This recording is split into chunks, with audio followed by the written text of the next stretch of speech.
పరమందున మా తండ్రి దేవ, మరొకసారి మమ్మల్ని తండ్రి ఇవ్వడానికి ఇచ్చినటువంటి భాగ్యాన్ని బట్టి మీకు వందనములు తండ్రి. మమ్మల్ని అందరినీ తండ్రి కాచి కాపాడి మంచి ఆయుష్ను ఆరోగ్యాన్ని ఇచ్చి తండ్రి ఈరోజు మీ మాటలు వినడానికి తండ్రి మీరు మాకు ఇచ్చినటువంటి అవకాశాన్ని బట్టి మీ ప్రేమను బట్టి మీకు వందనములు తండ్రి. తండ్రి ఈ మాటలు తండ్రి మేము విని తండ్రి దాన్ని అర్థం చేసుకొని మీ మనసును గ్రహించి తండ్రి మీకోసం ఇష్టానుసారంగా బ్రతికి మీరున్న లోకాన్ని చేరే భాగ్యాన్ని కూడా ప్రతి ఒక్కరికి ప్రసాదించమని కోరుకుంటూ ఆది నుంచి అంతం వరకు మీరే మాకు తోడై ఉండి మరి కార్యక్రమాన్ని మీకు మహిమకరమైన విధముగా చేసుకుని అడుగుతున్నారండి. ఈ ప్రార్థనను క్రీస్తు వారి పుణ్యనామాన మిక్కిలి వినయంతో అడిగి వేడుకొనుచున్నాం తండ్రి. ఆమేన్. అందరికీ నా వాయిస్ వినిపిస్తుంది కదండి?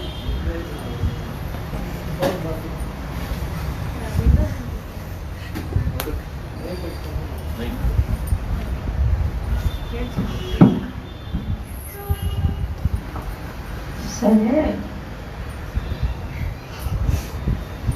ఓకే. ఈరోజు ఒక చక్కటి అంశాన్ని మరి మీతో పంచుకోవాలని ఆశపడుతున్నానండి. మరి అంశం పేరేంటంటే సంఘంలో క్రైస్తవులు ఎలా ఉండాలి. ఏమండి, చక్కటి అంశం.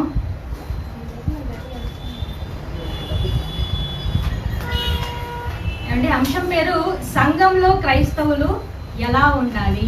సంఘంలో క్రైస్తవులు ఎలా ఉండాలి.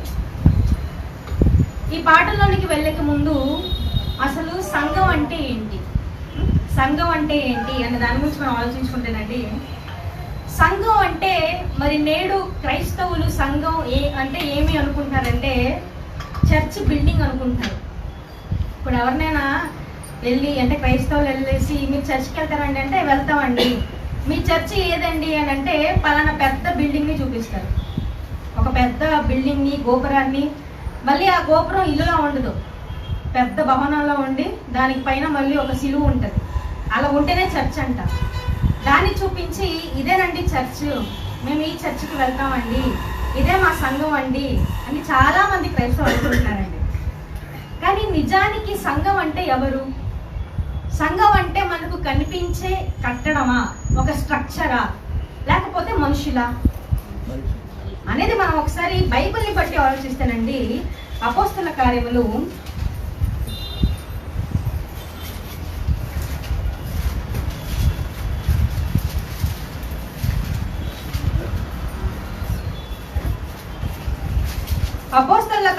8వ అధ్యాయం, అపోస్తల కార్యములు 8వ అధ్యాయం మొదటి వచనం. ప్రియులారా, అపోస్తల కార్యములు 8వ అధ్యాయం మొదటి వచనం.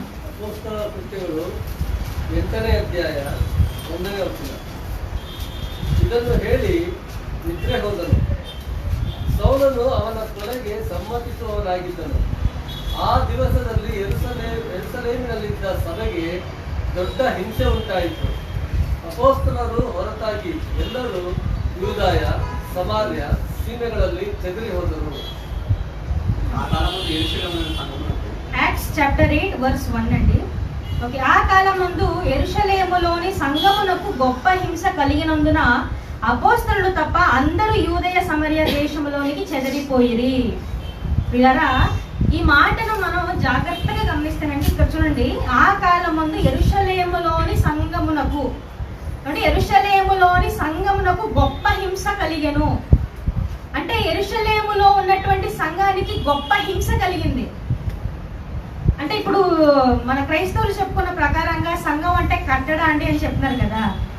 కట్టడకు హింస కలగడం ఏంటండి? ఒకవేళ కట్టడే ఒక స్ట్రక్చర్, ఒక బిల్డింగ్ స్ట్రక్చరే సంఘం అని మనం భావిస్తే ఒక స్ట్రక్చర్కి హింస ఎలా కలుగుతుంది?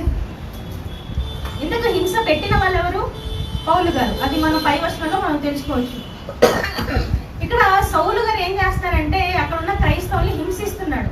అందుకే బైబుల్లో ఎంత చక్కగా రాయబడిందండి. ఇక్కడ చూడండి, సంఘమునకు గొప్ప హింస కలిగి. అంటే ఒక స్ట్రక్చర్ కి కాదు, ఆయన ఏమి దేవాలయాన్ని పడగొట్టలేదు అక్కడ. కాకపోతే దేవాలయంలో ఉండి దేవుణ్ణి ఆరాధిస్తున్నటువంటి క్రైస్తవులను ఏం చేశాడంటే హింసించాడు. కాబట్టి సంఘం అంటే క్రైస్తవులు, అంతేగాని మనకు కంటికి కనిపించే ఒక ఆకారము నిర్మాణము కాదు. ఇప్పుడు ఈ సంఘం ఎలా ఏర్పడింది? ఈ సంఘం ఎలా ఏర్పడింది అని అంటే, యేసుక్రీస్తు వారు తన రక్తం ద్వారా మన పాపాలని కడిగి మరి చేర్చుకున్నారు ఆయన దగ్గరికి. అలాగే మనం అందరం క్రైస్తవులు అనబడ్డాం. అదే సంఘం. ఈ సంఘానికి చాలా అధికారం ఉంది, చాలా పవర్స్ అనేవి ఉన్నాయి. అది వేరే పాఠం, నేను దానికి వెళ్ళట్లేదు. ఈరోజు మన పాఠం ఏంటంటే, అసలు సంఘంలో చేరినటువంటి క్రైస్తవులు ఎలా ఉండాలి, సంఘంలో చేరినటువంటి క్రైస్తవులు ఎలా ఉండాలి. ఓకే, పాఠంలోనికి వెళ్ళిపోతున్నాను. ఇకపోతే అసలు మనం సంఘంగా ఎప్పుడెప్పుడు కూడుకోవాలి? సంఘంగా మనం ఎప్పుడెప్పుడు కూడుకోవాలి అంటే, మొదటి శతాబ్దపు క్రైస్తవ్యం ఎప్పుడెప్పుడు సంఘంగా కూడుకొని దేవుని ఆరాధించిందో మనం తెలుసుకోవాలి. సో ఇప్పుడు అపోస్తల కార్యములు అంటే అదే అపోస్తల కార్యములు 2వ అధ్యాయం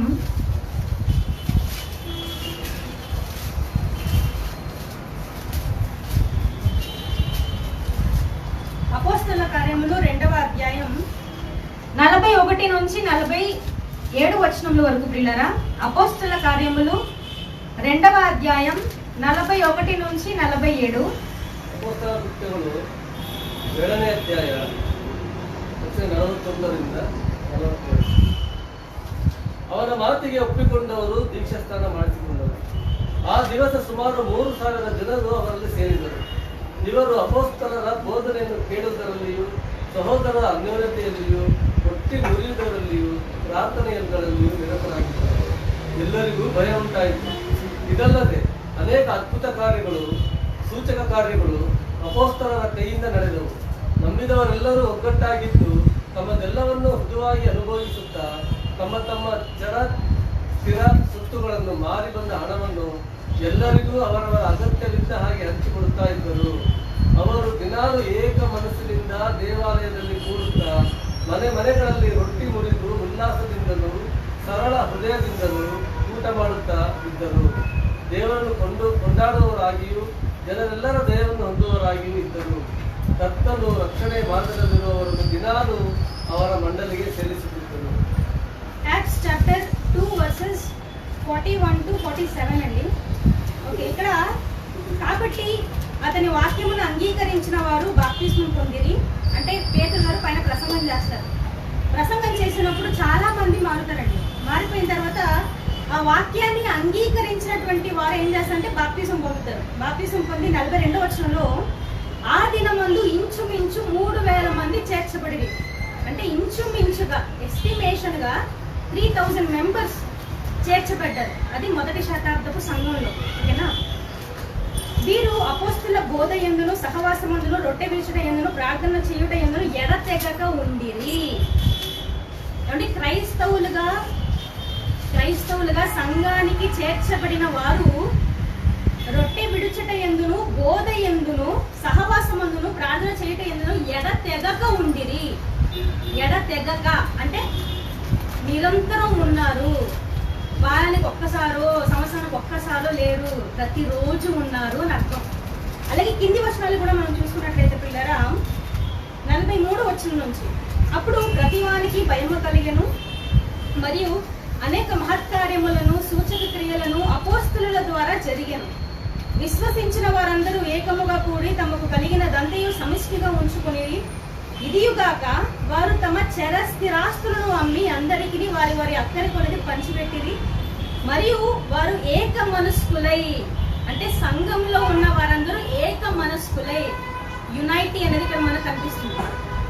ఏక మనస్కులు ఒక్కటిగా ఉన్నారు. ఆ ఏక మనస్కులై ప్రతి దినము, అంటే ప్రతిరోజు అంట, ప్రతిరోజు దేవాలయంలో తప్పక ఒక్కరోజు కూడా మిస్ చేయాల్సి లేదు. ప్రతిరోజు దేవాలయంలో తప్పక కూడుకొనుచు ఇంటింట రొట్టె విరుచుచు దేవుని స్తుతించుచు ప్రజలందరి వల్ల దయ పొందిన వారే ఆనందముతోనూ నిష్కపటమైన హృదయముతోనూ ఆహారం పుచ్చుకొనుచుండిరి. మరియు ప్రభు రక్షణ పొందుచున్న వారిని అనుదినము వారితో చేర్చుచుండెను. ఇక్కడ మనకు గమనించవలసిన విషయం ఏంటంటేనండి, 47వ వచనం చివరి మాటలో మరియు ప్రభు రక్షణ పొందుచున్న వారిని అనుదినము వారితో చేర్చుచుండెను. అంటే ప్రభువును ఎవరైతే కొత్తగా స్వీకరిస్తారో, అంగీకరిస్తారో వారిని యేసుక్రీస్తు వారు ఎవరితో చేరుస్తున్నారంట? సంఘముతో చేర్చుచుండెను. ఓకే, ఇప్పుడు పై వచనాన్ని మనం చూసుకుందామండి. 46వ వచనం ఏమండి? వారేక మనస్కులై ప్రతి దినము దేవాలయంలో కూడుచు తప్పక కూడుచు ఇంటింట రొట్టె విడుచు దేవుని స్తుతించుచు ప్రజలందరి వల్ల దయ పొందింది. ఇప్పుడు కాసేపు మన గురించి ఆలోచించుకుందాం. ఏమండి? వారానికి ఒక్కరోజు ఉంటుందండి సంఘం, అది ఆదివారమున. ఆ ఆదివారం కూడా మనం ఏం చేస్తున్నాం? మన పనుల్ని పేరు చెప్పుకుంటూ ఎగ్గొట్టేసుకుంటున్నాం, సరిగా రావడం కూడా మానేస్తున్నాం. అంటే మొదటి శతాబ్దం క్రైస్తవం చూడండి, ఇక్కడ ప్రతిరోజు అంటారు. ప్రతిరోజు వాళ్ళు ఎక్కడ ఉన్నారంట? వాళ్ళు దేవాలయములు కూడుకొనొచ్చు. దేవాలయములు ఏమన్నా ఇప్పుడు వైజాగ్ సంఘం ఆలోచిస్తే, వైజాగ్ క్రైస్ట్ చర్చ్ ఉంది కదా, అక్కడ ఆలోచిస్తే అంటే ప్రతిరోజు మరి దేవుని వాక్యం చెప్పబడుతుంది. ప్రతిరోజు 6 నుంచి 6:30 వరకు కుటుంబ ప్రార్థన ఉంటుంది. తర్వాత 6:30 నుంచి 8 వరకు వాక్యం చెబుతూనే ఉంటారు అక్కడ ప్రతిరోజు. ఒక్కరోజు కూడా తప్పింది లేదు. ఇప్పుడైతే ఆన్లైన్ క్లాసెస్ కూడా చేయడం మొదలెట్టారు. అంటే ప్రతిరోజు నిజమైన క్రీస్తు సంఘం ప్రతిరోజు వాక్యాన్ని చెప్పుకుంటుంది. మనం కూడా క్రైస్తవులుగా ఉన్న మనం కూడా సంఘానికి ఎప్పుడు రావాలి అంటే ప్రతిరోజు రావాలి. కానీ మనకున్నటువంటి పరిస్థితుల వల్ల వారానికి 2 రోజులు మనం పెట్టుకుంటున్నాం. ఒకటి లక్షవారం, ఇంకోటి ఆదివారం. మన వాళ్ళు ఆదివారం వస్తే లక్షవారం రారు, లక్షవారం వస్తే ఆదివారం కాదు, ఎగ్గొట్టేస్తారు. ఏమంటే ఇలా చేస్తే దేవుడు ఊరుకుంటాడండి?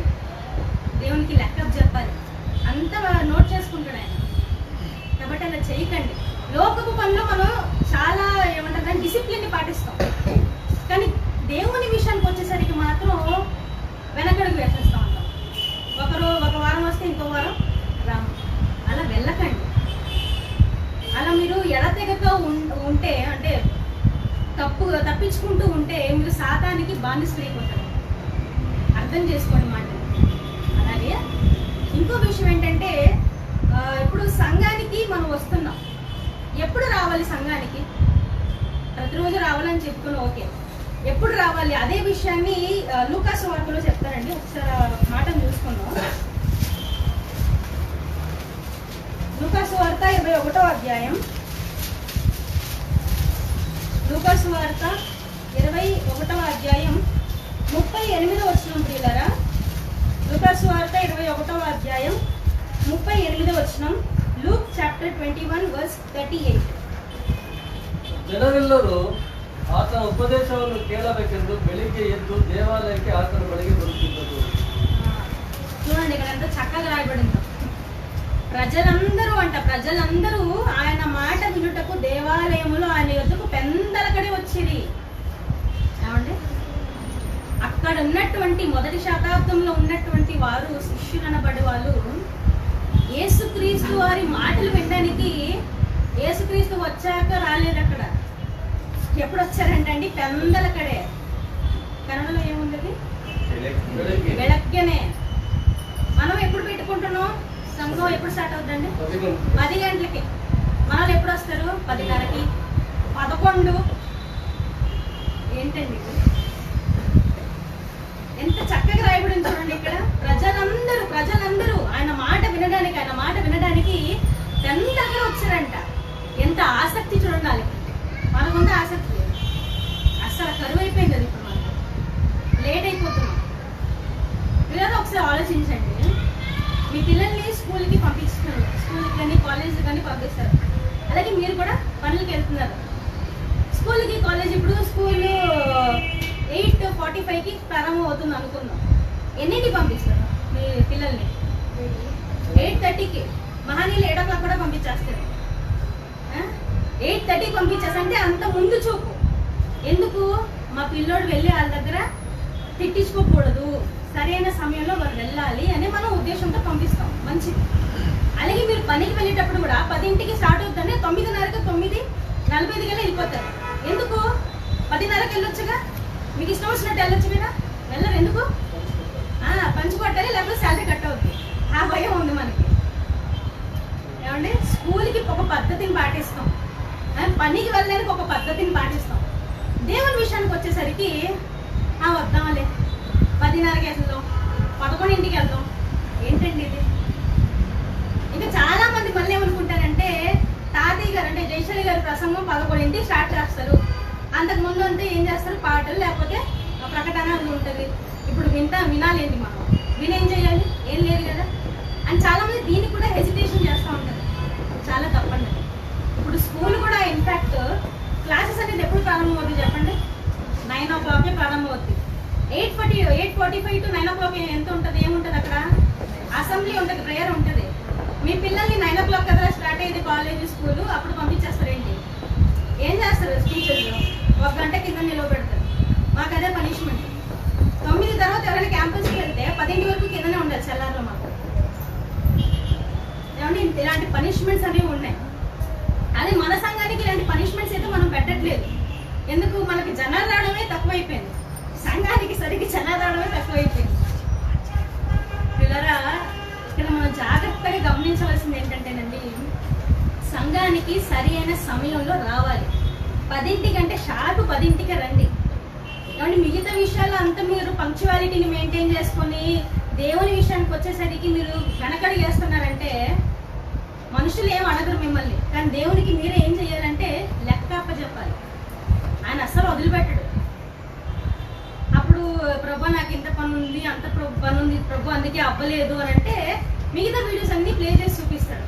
ఆ రోజు ఇంత పని ఉన్నది కానీ నీ వర్క్ మాత్రం కరెక్ట్గా వెళ్ళిపోయి నువ్వు. అదే ఆసక్తి మరి నా పనికి ఎందుకు చూపించట్లేదు అని అడిగితే అందరి ముందు మన పరిస్థితి ఏమవుతుంది? కాబట్టి సంఘానికి వచ్చేటప్పుడు క్రమాన్ని, డిసిప్లిన్ని జాగ్రత్తగా మెయింటైన్ చేసుకోండి. ఫైన్. ఇకపోతే సంఘానికి వచ్చాం. సంఘంలో వాక్యం అనేది వినబడుతుంది. ఇప్పుడు వినబడుతున్న వాక్యాన్ని ఎలా వినాలి? వినబడుతున్నటువంటి వాక్యాన్ని ఎలా వినాలి? ఓకే, అపోస్తల కార్యములు 11వ అధ్యాయం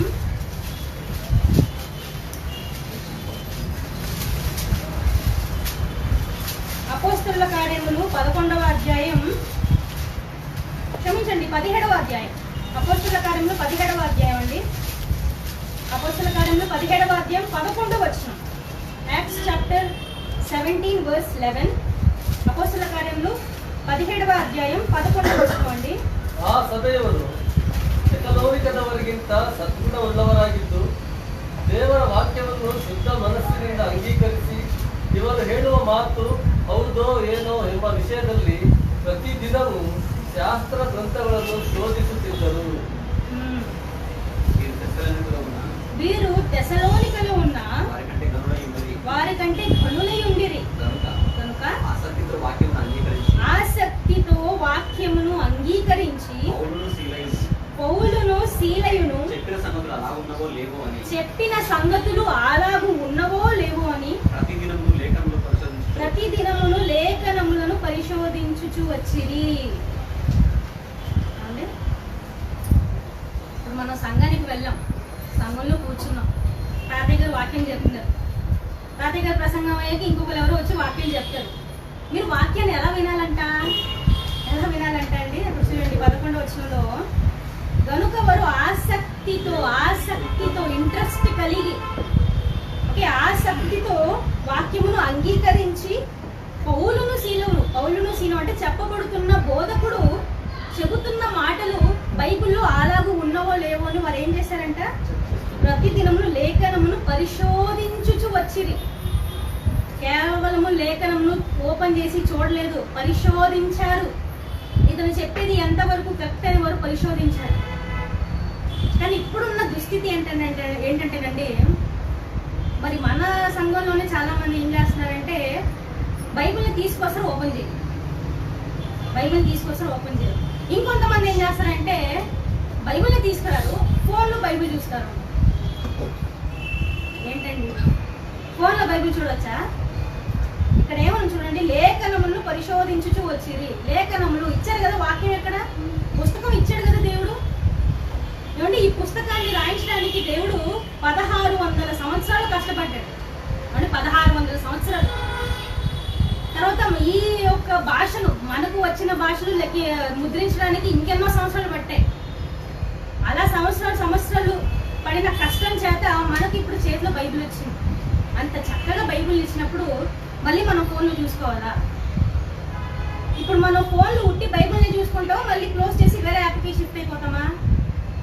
వేరే యాప్కి షిఫ్ట్ అయిపోతామండి. గ్రాడ్యువల్గా వేరే యాప్కి షిఫ్ట్ అయిపోతాం.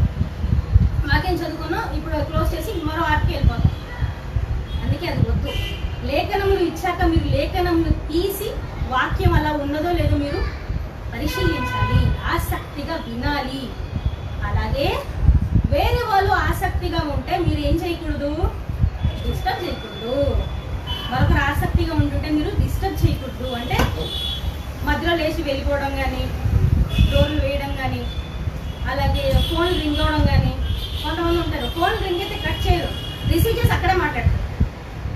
అక్కడ బోధ జరుగుతుంది, ఇంట్రెస్టింగ్గా దేవుని వాక్యం ప్రకటింపబడుతుంది. వేరే వాళ్ళకి డిస్టర్బ్ అవుతుందా లేదా అని మినిమం కామన్ సెన్స్ ఉండాలి. అది ఉండకుండా ఫోన్ వచ్చింది కదా అని అక్కడే రిసీవ్ చేసి మాట్లాడవచ్చా? వాక్యం ముఖ్యం, ఇక్కడ నీ ఫోన్ కాల్ ఇంపార్టెంటా? అంత ఇంపార్టెంట్ అంటే సంఘం నుంచి బయటికి వెళ్ళి మాట్లాడాలి. అంతేగాని ఆసక్తిగా వింటున్న వారిని మీరు ఏం చేయకూడదు, అభ్యంతరపరచకూడదు. ఎందుకంటే దానికి కూడా లెక్కప్ చెప్పాలి. ప్రతిదానికి దేవుడు లిస్టు రాస్తున్నాడు. అక్కడ గ్రంథములు ఎందుకు లిఖింపబడుతున్నాయి అన్ని. కాబట్టి పిల్లరా, వాక్యాన్ని సంఘంలో చేర్చబడిన క్రైస్తవులు ఉన్న మనం వాక్యాన్ని ఎలా వినాలంటే ఆసక్తిగా వినాలి. ఆసక్తిగా వింటున్న వారిని మనం అభ్యంతరపరచకూడదు. తర్వాత మొదటి కొరింథీ పత్రిక, కొరింథీయులకు రాసినటువంటి మొదటి పత్రిక 11వ అధ్యాయం. కొరింథీయులకు రాసిన మొదటి పత్రిక 11వ అధ్యాయం 5-6 వచనములు. 1 Corinthians chapter 11 5-6 verses. ತಲೆಯ ಮೇಲೆ ಮುಸುಕು ಹಾಕಿಕೊಳ್ಳದೆ ಪ್ರಾರ್ಥನೆಯನ್ನಾಗಲಿ ಪ್ರವಾದನೆಯನ್ನಾಗಲಿ ಮಾಡುವ ಸ್ತ್ರೀಯು ತನ್ನ ತಲೆಯನ್ನು ಅವಮಾನಪಡಿಸುತ್ತಾಳೆ. ಸ್ತ್ರೀಯು ಮುಸುಕಿಲ್ಲದಿರುವುದು, ತಲೆ ಬೋಳಿಸಿಕೊಂಡಿರುವುದು ಒಂದೇ. ಸ್ತ್ರೀ ಮುಸುಕಿ ಹಾಕಿಕೊಳ್ಳದಿದ್ದರೆ ಆಕೆಯು ಕೂದಲನ್ನು ತೆಗೆಸಿಬಿಡಬೇಕಷ್ಟೆ. ಆದರೆ ಕೂದಲನ್ನು ಕತ್ತರಿಸಿಕೊಳ್ಳುವುದಾಗಲಿ ತಲೆ ಬೋಳಿಸಿಕೊಳ್ಳುವುದಾಗಲಿ ಸ್ತ್ರೀಗೆ ಅವಮಾನಕರವಾಗಿದ್ದರೆ ಆಕೆಯು ಮುಸುಕನ್ನು ಹಾಕಿಕೊಳ್ಳಲಿ. తల మీద ముసుగు వేసుకున్నాక మొదటి కొరింథీ పత్రిక 11వ అధ్యాయం 5-6 వచనంలోని ఏ స్త్రీ తల మీద ముసుగు వేసుకొనక ప్రార్థన చేయను లేక ప్రవచించును, ఆ స్త్రీ తన తలను అవమానపరచును. ఎలయనగా అది ఆమెకు క్షౌరము చేయబడినట్టుగానే ఉండును. స్త్రీ ముసుగు వేసుకొనని ఎడల ఆమె తన తల వెంట్రుకలను కత్తిరించుకొనవలెను. కత్తిరించుకొనుటకైనను క్షౌరము చేయించుకొనుటకైనను స్త్రీకి అవమానం అయితే ఆమె ముసుగు వేసుకొనవలెను.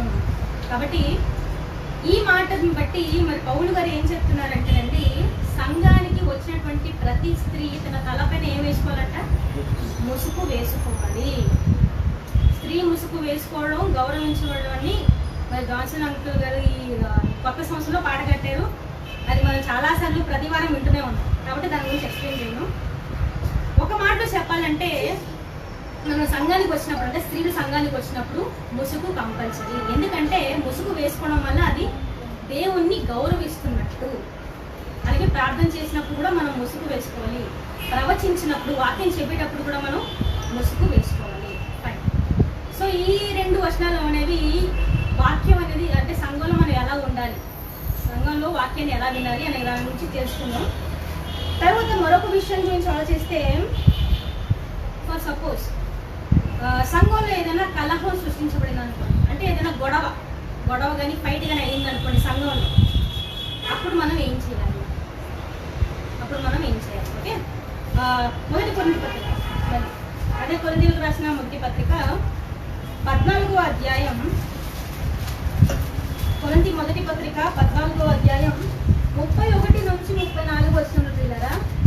కొరింథీయులకు రాసినటువంటి మొదటి పత్రిక 14వ అధ్యాయం 31 నుంచి 34. 1 Corinthians chapter 14 verse 31 to 34. ನೀವೆಲ್ಲರೂ ಒಬ್ಬೊಬ್ಬರಾಗಿ ಪ್ರವಾದಿಸುವುದಕ್ಕೆ ಅಡ್ಡಿಯಿಲ್ಲ. ಹೀಗೆ ಮಾಡಿದರೆ ಎಲ್ಲರೂ ಕಲಿತುಕೊಳ್ಳುವರು, ಎಲ್ಲರೂ ಎಚ್ಚರಿಕೆ ಹೊಂದುವರು. ಪ್ರವಾದಿಗಳ ಆತ್ಮಗಳು ಪ್ರವಾದಿಗಳ ಸ್ವಾಧೀನದಲ್ಲಿ ಅದೇ. ದೇವರು ಸಮಾಧಾನಕ್ಕೆ ಕಾರಣವೇ ಹೊರತು ಗಲಿಬಿಲಿಗೆ ಕಾರಣವಲ್ಲ. ದೇವಜನರ ಎಲ್ಲಾ ಸಭೆಗಳ ಮರ್ಯಾದೆಯ ಪ್ರಕಾರ ಸ್ತ್ರೀಯರು ಸಭೆಯ ಕೂಟಗಳಲ್ಲಿ ಸುಮ್ಮನಾಗಿರಬೇಕು. ಮಾತಾಡುವುದಕ್ಕೆ ಅವರಿಗೆ ಅಪ್ಪಣೆ ಇಲ್ಲ, ಅವರು ಅಧೀನದಲ್ಲಿರಬೇಕು. ಧರ್ಮಶಾಸ್ತ್ರದಲ್ಲಿಯೂ ಹೀಗೆ ಹೇಳಿದೆಯಲ್ಲ. మొదటి కొరింథీ పత్రిక 14వ అధ్యాయం 31 నుంచి 34 అండి. అందరూ నేర్చుకున్నట్లును అందరూ హెచ్చరిక పొందినట్లును మీరందరూ ఒకరి తరువాత ఒకడు ప్రవచింపవచ్చును. మరియు ప్రవక్తల ఆత్మలు ప్రవక్తల స్వాధీనములో ఉన్నది. అలాగే పరిశుద్ధుల సంఘములన్నిటిలో దేవుడు సమాధానములకే కర్త గాని అల్లరికి కర్త కాదు. సో ఇక్కడ మనం చూసుకున్నట్లయితేనండి 31వ వచనంలో అసలు సందర్భం ఏంటి అని అంటే, ఇక్కడ కొరింథీ సంఘంలో ఒక కలహం అనేది, అంటే ఒక గొడవ లాంటిది వస్తుందన్నమాట. ఏంటంటే అక్కడ ఉన్న సంఘస్థులకి వారికి పరిశుద్ధాత్మ యొక్క వరాలు వచ్చేస్తాయి. కాబట్టి ఏం చేస్తారంటే, పరిశుద్ధాత్మ వరాలు వచ్చిన వాళ్ళు ఏం చేస్తారంటే, కొంతమంది ప్రవచనించడం మొదలెడతారు, కొంతమంది ప్రవచన వాక్యాలు చెప్తారు, కొంతమంది వేరే వేరే భాషలతో మాట్లాడతారు, ఇంకొంతమంది ఆ భాషలకి అర్థాలు చెప్తారు. ఇవన్నీ ఏం చేస్తారంటే వీళ్ళు ఒక్కటిగా చేసేస్తారు. అంటే వీడు ఏం చెప్తాడు వినట్లేదు, ఏదైనా చెప్తాడు, ఈ సౌటి ఇతను చెప్తాడు. సో అక్కడ అల్లరి అనేది సృష్టించబడుతుంది. ఆ అల్లరి సృష్టింపబడినప్పుడు అప్పుడు పౌలు గారు చెప్తున్నారు 31వ వచనంలో, అందరూ నేర్చుకున్నట్లును. కాబట్టి ఈ సంఘంలో ఉన్న వారందరూ వాక్యాన్ని నేర్చుకున్నట్లును, అందరూ హెచ్చరిక పొందినట్లును మీరందరూ ఒకని తరువాత ఒకడు ప్రవచించవచ్చును. అంటే ఇక్కడ ఒక డిసిప్లిన్ ని ఆయన పాటించమని చెప్తున్నారు.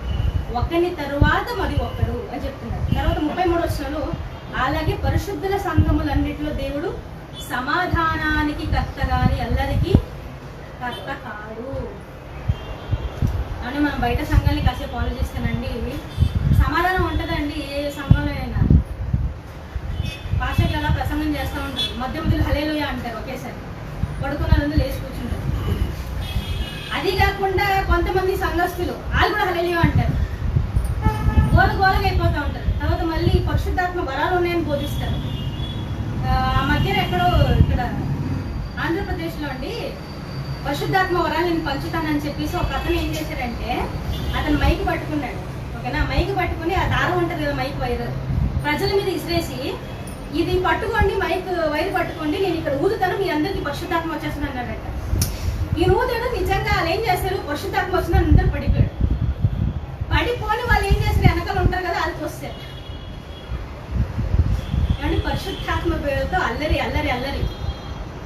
తర్వాత ఇతనే ఏదో భాష మాట్లాడతాడు, అది ఏ భాష అనేది అసలు భూమిలో ఏ భాషకి సంబంధం ఉండదు. అందులో ఏదో భాష ఇతనే కొత్తగా సృష్టిస్తాడు, మళ్ళీ ఆ భాషకి అర్థం ఇంకేదో చెప్తాడు. అని పరిశుద్ధాత్మ వరాలని చెప్పేసి ఈ రోజుకి ఇప్పటికీ అండి మోసపరుస్తూనే ఉండాలండి క్రైస్తవ్యాన్ని. అల్లరి అల్లరి చేసేస్తారండి, అల్లరి అల్లరి, సమాధానం ఉండదు ఎవ్వరు. ఇంకొంతమంది ప్రార్థన చేస్తూ ఉంటారండి. ఏమంటే కొంతమందికి చాలా మందికి అలవాటు ఇది, నేను గమనించాను. చాలా మంది ఒకరు ప్రార్థన చేస్తారనుకోండి, ఇంకొకరు సైలెంట్గా వింటూ ఉంటారు, మరొకరు ఉంటారు పక్కన స్తుతి స్తుతి స్తుతి స్తుతి స్తుతి స్తుతి అంటూ ఉంటారు. అంటే ఒకసారి ఆలోచించండి, మీరు ఇలాగ అనడం వల్ల ప్రార్థన చేస్తున్న వ్యక్తి ప్రార్థన పక్కన ఉన్నోడికి వినిపించదు, మీ స్తుతే ఎక్కువ ఉంటుంది అక్కడ. మరి ప్రార్థన వినకుండా ఆమెను ఎలా చెప్పగలడు అతను? కాబట్టి అది తగ్గించుకోండి. స్తుతి చెప్పాలనుకున్న మనసులో అనుకోవాలి, అంతేగాని ఎదుటి వాళ్ళకి డిస్టర్బెన్స్ ఉండకూడదు. సంఘం అనేది సమాధానంగా ఉండాలి. దేవుడు సమాధానానికి కర్త, అల్లరికి కర్త కాడు. ఒకవేళ అల్లరి ఉంటే ఆయన ఏం చేస్తాడు, అక్కడ ఉండడు, వెళ్ళిపోతాడు. పరిశుద్ధాత్మ దేవుడు వచ్చి అల్లరి అల్లరి చేస్తాడు. నిజానికి పరిశుద్ధాత్మ దేవుడు అక్కడ ఉంటాడేంటి, ఆయన కిలోమీటర్ దూరం పారిపోయి ఉంటాడు, అక్కడ అల్లరి చేస్తున్నారు కదా మరి. కాబట్టి సంఘంలో ఏమైనా కలహాలు మొదలైతే, గొడవలు వస్తే మీరేం చేయాలి, ఒకరితో ఒకరు నీట్గా కూర్చొని మాట్లాడుకొని సమాధానపరుచుకోవాలి. మళ్ళీ ఇక్కడ ఏ విషయం చెప్తున్నాడు, వాక్యపు విషయంలో. మీ పర్సనల్ గొడవలు కాదు, పర్సనల్ గొడవలు ఇంటికి పెట్టుకుని చర్చ చేసుకోండి, అది ఎవరు వద్దనలేదు. కానీ సంఘం యొక్క సమస్యలు వచ్చినప్పుడు మీరు సంఘంలో కూర్చుని సమాధానంగా మాట్లాడాలి. తర్వాత 34 వచనంలో ఇంకో విషయం చెప్తున్నాడు అక్కడ. స్త్రీలు సంఘములో మౌనముగా ఉండవలెను. వారు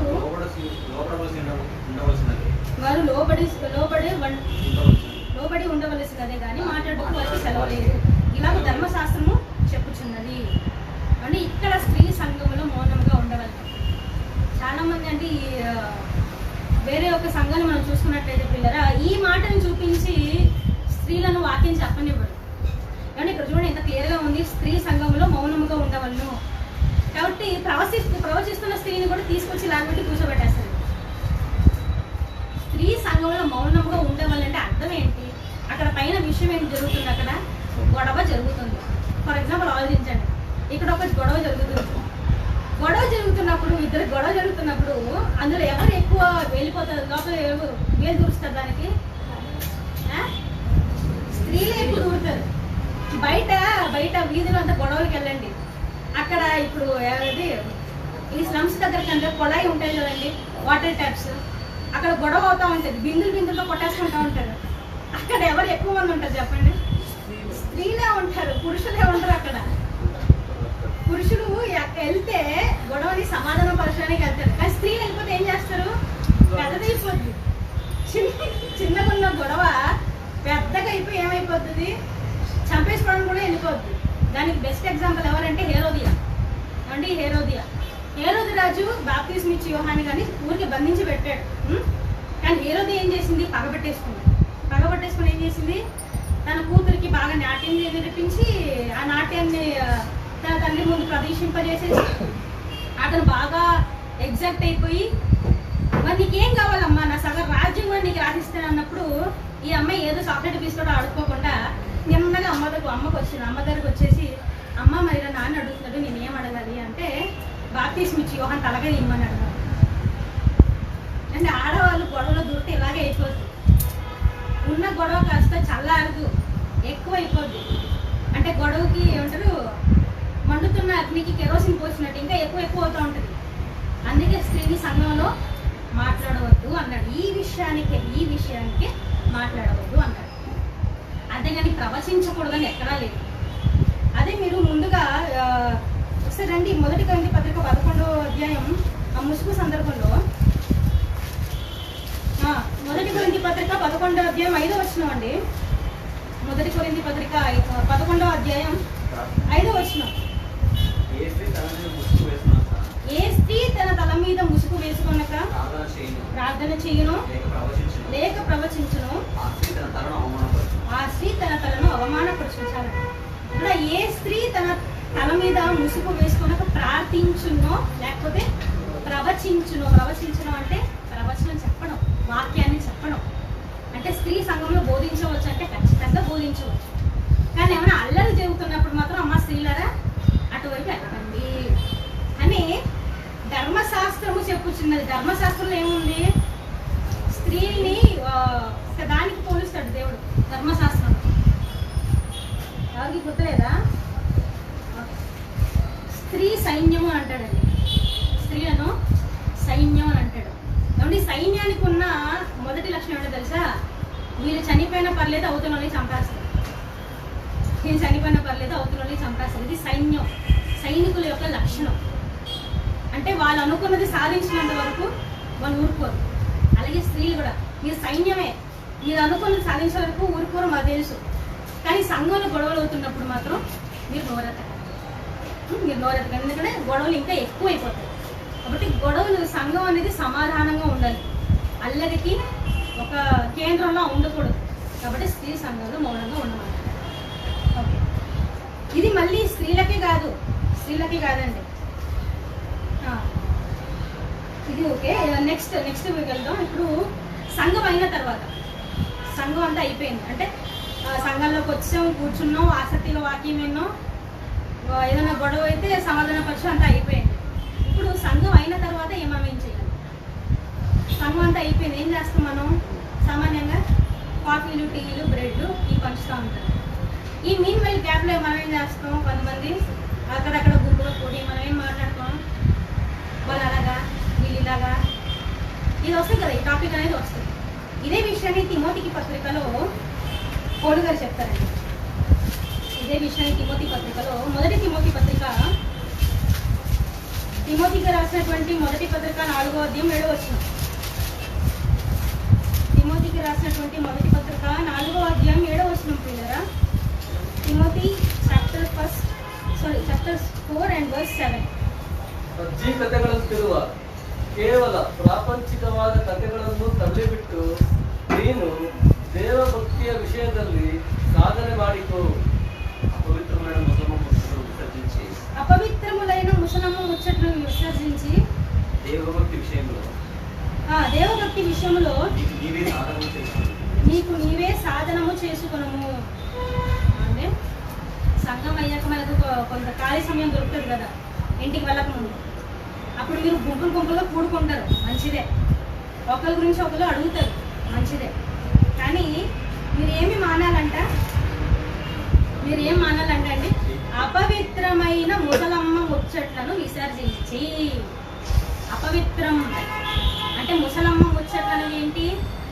అపవిత్రకరమైనది. ఇది ఎక్కువ స్త్రీలలో మనకు కనిపిస్తుంది. అంటే గుంపు కూడగానే వాక్యం విషయంలో చాలా తక్కువ మాట్లాడుకోలేదు, కానీ వాళ్ళు అలాగా వీళ్ళు ఇలాగా అని ఎక్కువ టాపిక్ అనేది రన్ అవుతూ ఉంటుంది. కాబట్టి ఇలాంటి అపవిత్రమైన ముచ్చట్లు మీరు ఏం చేయాలి? మానేయాలి అని చెప్తున్నారు. ఇది కేవలం స్త్రీలకు మాత్రమే కాదు, పురుషులకు కూడా వర్తిస్తుంది. పురుషులేం తక్కువ కాదు. వీళ్ళు కూడా ఏం చేస్తారు? నేను అది చేశాను, ఇది చేశాను, గొప్పలు పలుకుతారు. పురుషులకు ఉన్నటువంటి ఒక చెడ్డ అలవాటు ఏంటంటే గొప్పలు పలుకుతారు, తీరాలు పలుకుతారు. నేను అది చేశాను, ఇది చేసి సాధించాను, వాడు అలా చేశాడు, నేను క్షమించి విడిచిపెట్టాను. క్షమించా కదా, వదిలే, అయిపోయింది. నన్ను గొప్పలు చెప్పుకోవాలా? పెద్ద హంగామా చేయాలా? అవసరం లేదు అదంతా. ముసలమ్మ ముచ్చట్లు విడిచిపెట్టేయండి. అవసరమైనవి మాట్లాడకండి. వాక్యపు విషయాన్ని మాత్రం మీరు మాట్లాడుకోవాలి. ఎందుకు? 2-3 కూడినప్పుడు ఎవరు ఉంటారంట అక్కడ? దేవుడు ఉంటాడు. ఏమంటే పక్కన ఒక అతిథిని పెట్టుకొని, సపోజ్ ఇప్పుడు తాతయ్య గారే ఉన్నారు, తాతయ్య గారు వచ్చారండి. తాతయ్య గారిని పక్కన పెట్టుకోండి, ఆయన గురించి మాట్లాడకుండా ఊరోళ్ళ విషయం అంతా మాట్లాడుకుని అనుకోండి, ఆయన ఎలా ఫీల్ అవుతుంది చెప్పండి? అసలు దేనికి వచ్చాను నాకు, కానీ ఆయనకి చిరాగేస్తుంది. ఏమంటే దేవుడు అంత గొప్ప ఆయన మన పక్కన వచ్చేసి ఆయన ఆగి చూస్తూ ఉంటాడు, నా గురించి ఏమైనా మాట్లాడతారా అని. మనం మాట్లాడినప్పుడు ఆయన సంతోషంతో పొంగిపోతాడు. కానీ మనం దేవుని విషయం మాత్రం పక్కన పెట్టి మిగతావన్నీ మాట్లాడుతూ ఉంటాం. దేవునికి ఎలా ఉంటుంది చెప్పండి?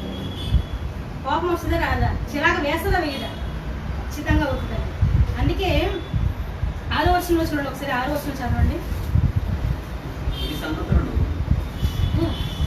సహోదరులకు వివరించినే కదా, ఈ సంగతులను సహోదరులకు వివరించినే కదా నీవు అనుసరించుచూ వచ్చిన విశ్వాస బోధ నీవు అనుసరించుచు వచ్చిన సుబోధ సంబంధమైన వాక్యముల చేత సుబోధ సంబంధమైన వాక్యముల చేత పెంపారుచు క్రీస్తు యేసునకు మంచి పరిచారకుడై ఉండు. క్రీస్తు యేసునకు మంచి పరిచారకుడై ఉండువు.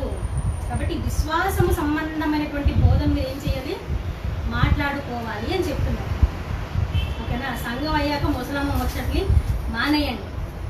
అయినంతగా ఎవరి గురించి చర్చించాలి? మీరు దేవుని గురించి చర్చించండి. దేవుని యొక్క వాక్యాల్ని చర్చించుకోండి, వాక్యాన్ని మాట్లాడుకోండి. ఏమైనా డౌట్స్ ఉంటే అడగండి.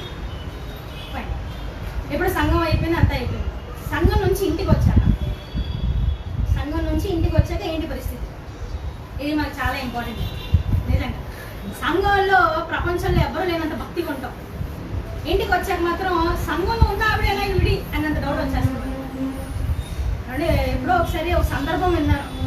ఒక ఆవిడ అంట సరిగ్గా ఆదివారం రోజునే ఈ కొడాయి దగ్గర వాటర్ ట్యాప్స్ ఉంటాయి కదా, గొడవ పెట్టుకుందండి. గొడవ పెట్టుకుంది, నానా బూతులు తిట్టేస్తుంది. తిట్టేస్తే ఇంకా పక్కన టైం చూసుకుంటుంది. సరిగా 9 అయ్యే 9:30కి చర్చ స్టార్ట్ అవుతుంది. కాబట్టి ఈ ఆవిడ ఏం చేసిందంటే, ఆగు, ఇక్కడే ఆగు, 9 అవుతుంది, నేను సంఘానికి వెళ్ళాలి, వచ్చాక వదిలేస్తాను, మళ్ళీ పట్టుకుంటాను నేను అనేసి వార్నింగ్ నుంచి వెళ్ళిందంట. సంఘంలో ఉన్నప్పుడు ముసుగు వేసుకుంటారు. ఎలాంటి ముసుగు? భక్తికరమైన ముసుగు. సంఘం నుంచి వెళ్ళిపోయాక విశ్వరూపం కనిపిస్తుంది అక్కడ. అలా ఉండాలండి. అంటే సంఘంలో ఒకలాగా బయట ఒకలాగా ఉండాలి, మనం ఉండకూడదు. ఎప్పుడు ఒకేలాగా ఉండాలి. ఎందుకు? మనుషులు చూస్తున్నారని కాదు, మనల్ని ఎప్పుడు ఎవరు చూస్తూ ఉంటారు? దేవుడు చూస్తూ ఉంటాడు. మనం నిర్దోషిగా పవిత్రంగా మనం ఎప్పుడు ఉంటే దేవుడే చూసి మురిసిపోతూ ఉంటాడండి. దేవుడు చూసి మురిసిపోతూ ఉంటాడు. అందుకే మీరు ఇంటి నుంచి, సంఘం నుంచి ఇంటికి వచ్చాక మీరేం చెయ్యాలి అనే విషయాన్ని, మీరేమి చెయ్యకూడదు, ముందుగా మీరేమి చెయ్యకూడదు అనే విషయాన్ని మరి అదే తిమోతి పత్రికకు రాస్తారండి. తిమోతి మొదటి పత్రిక 5వ అధ్యాయం, తిమోతి మొదటి పత్రిక 5వ అధ్యాయం 12-13 వచనం పిల్లరా. తిమోతి మొదటి ಪತ್ರಿಕೆ 5వ ಅಧ್ಯಾಯ 12-13 ವಚನ. ಅಂತವರು ತಾವು ಮೊದಲು ಕೊಟ್ಟ ಭರವಸೆಗೆ ತಪ್ಪಿದ್ದರಿಂದ ಅವಮಾನಕ್ಕೊಳಗಾಗಿದ್ದಾರೆ. ಇದಲ್ಲದೆ ಅವರು ಮನೆ ಮನೆಗೆ ತಿರುಗಾಡುತ್ತಾ ಮೈಗಳ್ಳತನವನ್ನು ಕಲಿಯುತ್ತಾರೆ. ಮೈಗಳ್ಳರಾಗುವುದಲ್ಲದೆ ಹರಟೆ ಮಾತಾಡುವವರು, ಇತರ ಕೆಲಸದಲ್ಲಿ ಕೈ ಹಾಕುವವರು ಆಗಿ ಆಡಬಾರದ ಮಾತುಗಳನ್ನಾಡುತ್ತಾರೆ. వారు క్రీస్తులకు విరోధంగా మొదటి తిమోతి పత్రిక 5వ అధ్యాయం 12-13. వారు క్రీస్తులకు విరోధముగా నిరంకుశులైనప్పుడు తమ మొదటి విశ్వాసమును వదులుకొనిరను తీర్పు పొందిన వారై వెంటాడకూడదు. మరియు వారు ఇంటి ఇంట తిరుగులాడుచు బత్తకురాండ్రులగుటకు మాత్రమే కాక ఆడరాని మాటలను ఆడుచు వదరబోతులను పరుల జోలికి పోవురగుటకును నేర్చుకుందురు. ఏమంటే స్త్రీలు అంట, ఈ స్త్రీల గురించి చెప్తున్నాడు ఆయన. మీరు ఏం చేస్తారంటే ఇంటింట తిరుగులాడుచు. నిజమే కదండి. స్త్రీ తన ఇంటికి వచ్చాక ఖాళీగా ఉండడు, ఒక చోట చిన్నగా ఉండదు. ఆ ఇంటికి ఈ ఇంటికి ఈ నుంచి ఆ ఇంటికి అలా వెళ్తూనే ఉంటారు, తిరుగులాడుతూనే ఉంటారు. తిరుగులాడడం మంచిదే, ఓకే. కానీ మీరు ఏం చేస్తున్నారు? ఆడరాని మాటలు ఆడచ్చు అంటే పనికి మాలిన మాటలన్నీ మాట్లాడతారు. ఇంటికి వెళ్తున్నావు, ఓకే. వాక్యం చెప్పచ్చా? అబ్బే చెప్పం. ఎందుకు? సిగ్గు. అలా హైందవులండి క్రీస్తు గురించి ఏం చెప్పాలండి? దేవుని గురించి జనరల్గా చెప్పండి, తప్పేముంది. కానీ మనం అలా చెప్తాం. అసలు దేవుడు గుర్తుకే రాడు మనకి. అటైండు ఇంటింట తిరుగుతున్న తర్వాత ఆడరాని మాటలు ఆడుతాం, చెప్పకూడని మాటలన్నీ చెప్తాం. ఏమంటే నిజంగా ఏంటది, పార్లమెంట్లో కూడా అంత చర్చ జరగదేమో. ఇద్దరు ఆడవాళ్ళు కూర్చుంటే మాత్రం పొలిటికల్ న్యూస్ నుంచి అన్ని న్యూస్ చర్చలు జరుగుతూనే ఉంటాయి. ఆ నిజమైన లాయర్స్ అనేది నిజంగా ఆడవాళ్ళని పెట్టేయాలి. ఎందుకంటే వాదోపవాదములు ఇలా చేస్తూనే ఉంటారు. ఇలాంటి వాటిని మీరు ఏం చేయాలంటే మీరు చెయ్యకూడదని చెప్తున్నారు. ఆడరాని మాటల్ని మీరు ఆడకూడదు. వదరబోతులను పరుల జోలికి పోగువారు నొగుటుకును. పరుల జోలికి అంటే వారికి మీకు సంబంధమే ఉండదు, కానీ ఊరికి వెళ్ళిపోతారు కొంతమంది. ఏదో వీరికి బాధ్యత ఉన్నట్టు ఆ వాళ్ళకి వెళ్ళిపోతారు. అలా మీరు వెళ్ళకూడదని చెప్తున్నారు. మీరు ఎంత ఉందో అంత చూసుకో. మీ జోలికి వచ్చినప్పుడు మీరు మాట్లాడండి, తప్పులేదు. కానీ వారు ఏమి చెప్పనప్పుడు మీరే కొంతమంది వెళ్ళిపోతారండి. కొంతమంది వెళ్ళిపోయి ఏదో న్యాయాన్ని ఇవ్వడానికని వెళ్ళిపోతారు. మరి వారికి గొడవ స్టార్ట్ అవుతుంది, వీళ్ళు నాన్న మాట్లాడతారు. వాళ్ళు ఇలా గొడవ అనేది ఇంకా పెద్దది అవుతూ ఉంటుంది. కాబట్టి అలాంటి వాటిని మీరు ఎంకరేజ్ చేయకూడదు. అలాంటి వాటిని మీరు చేయకూడదని చెప్తున్నారు. కాబట్టి మీరు ఇంటింటా వెళ్ళినప్పుడు మీ నైబర్స్తో కానీ, మీ పక్కింట్లో ఎదురింటి వాళ్ళు వెళ్తారు కదా, మీ ఫ్రెండ్స్ ఉంటారు కదా, మీరు కలిసినప్పుడు మీరు ఏం చేయాలి? వాక్యాన్ని చెప్పాలి. వాక్యం చెప్పాలండి. ఏమంటే ఇద్దరు మగవాళ్ళు కలిసారు అనుకోండి, పక్కపక్కన కలిస్తే కనీసం హాయ్ చెప్పడానికి కూడా కొంచెం హెసిటేషన్ అనేది కనిపిస్తూ ఉంటుంది. కానీ ఆడవాళ్ళకి అలా కాదు, ఇట్టే కలిసిపోతుంది. అది ఆడవాళ్ళకు ఉన్నటువంటి ఒక మంచి ఏమంటుందని టాలెంట్ అండి. అది మగాళ్ళకి మళ్ళీ ఉండదు. అలా మీరు కలిసిపోయినప్పుడు ఈజీగా మీరు వాక్యం చెప్పొచ్చు, ఈజీగా దేవుని గురించి చెప్పొచ్చు. మీకున్న టాలెంట్ మీరు ఏం చేయాలంటే ఉపయోగించుకోవాలి, అంతేగాని దుర్వినియోగం చేసుకోవాలి. ఓకే. తర్వాత మొదటి కొరింథీ పత్రిక అండి. కొరింథీయులకు రాసినటువంటి మొదటి పత్రిక 4వ అధ్యాయం. కొరింథీయులకు రాసినటువంటి మొదటి పత్రిక 14వ అధ్యాయం పిల్లరా, 14వ అధ్యాయం 35 వచనం. 1 Corinthians chapter 14 verse 35. మొదటి కొరింథీ పత్రిక 14వ అధ్యాయం 35 వచనం. ಅವರು ಏನಾದರೂ ತಿಳ್ಕೊಳ್ಳುವುದಕ್ಕೆ ಅಪೇಕ್ಷಿಸಿದರೆ ಮನೆಯಲ್ಲಿ ತಮ್ಮ ಗಂಡಂದಿರನ್ನು ಕೇಳಲಿ. ಸ್ತ್ರೀಯರು ಸಭೆಯಲ್ಲಿ ಮಾತಾಡಲು ನಾಚಿಕೆ ಕೆಟ್ಟ ಕೆಲಸವಾಗಿದೆ. ఏమైనా నేర్చుకోవాలి. వారు ఏమైనాను నేర్చుకొనగోరిన ఎడల ఇంట తమ తమ భర్తలను అడుగవలెను. సంఘంలో స్త్రీ మాట్లాడటం సంఘంలో స్త్రీ మాట్లాడటం అవమానము. సో మీరు ఇంటికి వచ్చాక, సంఘం నుంచి ఇంటికి వచ్చాక మీరు ఏం చేయాలంట, మీ భర్తలు మీరు ఏమడగాలి, చెప్పబడినటువంటి వాక్యాన్ని డిస్కస్ చేయాలి. చూడండి అక్కడ ఏముంది, వారు ఏమైనా నేర్చుకొనగోరినలా ఇంట తమ తమ భర్తలను అడగవలెను. ఇంటికి వచ్చాక మీ భర్తలను అడగండి వాక్యం గురించి. ఒకవేళ భార్య అడగకపోతే భర్త ఏం చేయాలి, భర్త కూడా అడగాలి. ఈరోజు వాక్యం చెప్పారు, మీకు ఏమైనా అర్థమైందా, అడగాలి. అడగకపోతే విసిగించుకోకండి, మళ్ళీ విసిగించుకోకూడదు. ఇప్పుడు కొంతమంది ఉంటారండి, పాప వాళ్ళకి అర్థం కాదు, ఆడవాళ్ళకి సామాన్యంగా వాకింగ్ విషయంలో అంతగా అర్థం కావు. అర్థం కానప్పుడు వచ్చి తమ భర్తను అడుగుతారు. కానీ భర్తలు ఏం చేస్తారు తెలుసా, వాకింగ్ చెప్పినప్పుడు ఏం చేసావు, చెవులు మూసుకుని ఉన్నావా, నిద్రపోయావా, కళ్ళు మూసుకుని ఉన్నావా, ఇలా అడ్డమైన క్వశ్చన్ జరుగుతుంది. అలా అడగండి. వాళ్ళకి అర్థం కానప్పుడు వచ్చి అడిగినప్పుడు మీరు ఏం చేయాలి, సాత్వికంతో సమాధానం చెప్పాలి. మీరు అడ్డమైన వంకలు పెట్టారనుకోండి, నెక్స్ట్ టైం ఏం అర్థం కాకపోతే సైలెంట్గా ఉంటారు. వాళ్ళు సగం వాక్యం నేర్చుకోకపోవడానికి కూడా మీరే కారణం అయిపోతారు. మళ్ళీ అవసరమా? కాబట్టి సంఘం నుంచి ఇంటికి వెళ్ళాక చెప్పబడిన వాక్యం నీకు అర్థమైందా లేదా అని భర్త భార్యని అడగాలి. ఒకవేళ భర్త అడగకపోతే భార్య ఏం చేయాలి, ఆయన అడుగుతారులే అనుకోని మీరు సైలెంట్గా ఉండడం కాదు, భార్య కూడా వెళ్ళి భర్తను అడగాలి. భార్య భర్తలు ఇద్దరు చర్చను చేసుకోవాలి ఈ విషయంలో, వాక్యపు విషయంలో. అలా మీరు వాక్యం నేర్చుకున్న తర్వాత పిల్లలకు నేర్పిస్తారు. మీరే వాక్యం నేర్చుకోనకపోతే పిల్లలకి ఏం నేర్పిస్తారండి? కాబట్టి భార్య భర్తలుగా ఉన్నటువంటి మీరేం చేయాలి,